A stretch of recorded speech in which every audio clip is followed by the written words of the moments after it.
আমরা বুড়ো হয়ে গেছি এই জায়গায়। এখন আমরা কোথায় যাব? আমাগো বাড়ি নাই, গাড়ি নাই, কোনো জায়গায় কিচ্ছু নাই।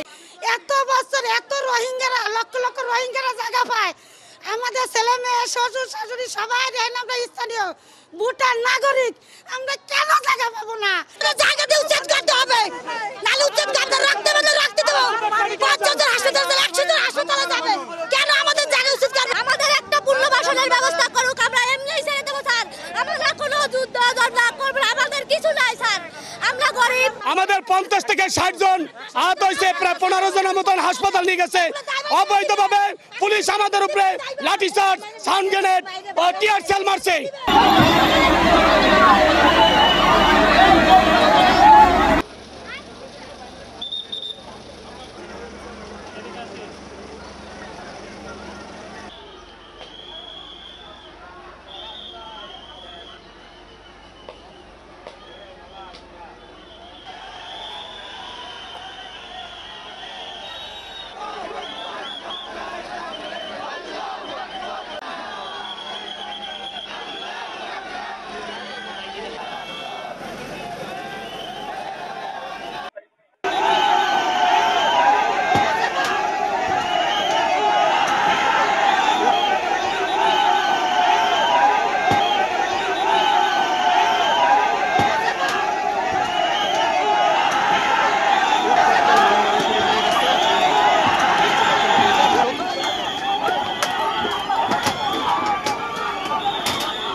এখানে প্রায় ১৩০ ঘরের মতো লোক অবৈধভাবে প্রায় ৫০ বছরের ঊর্ধ্বে আছে। এনাদেরকে গৃহায়ণ কর্তৃপক্ষ কর্তৃক চিঠি ইস্যু করা হয়েছে এবং বিজ্ঞ ম্যাজিস্ট্রেট ছিল, তাদের নির্দেশে এখানে আজকে উচ্ছেদ অভিযান ছিল।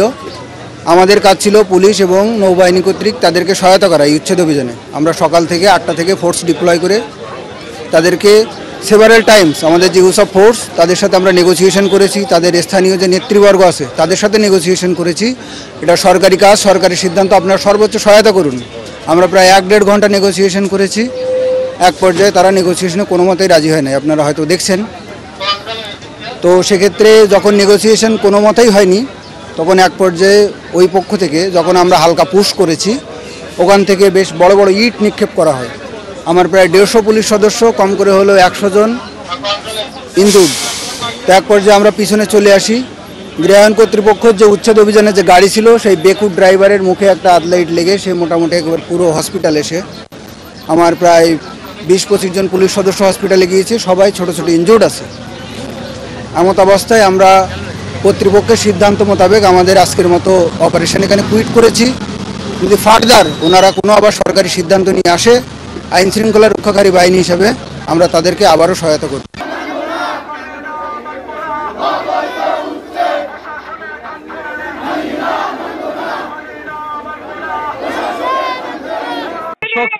এই মুহূর্তে কিন্তু এইখানে একদম একটা রণক্ষেত্রে পরিণত হয়েছে।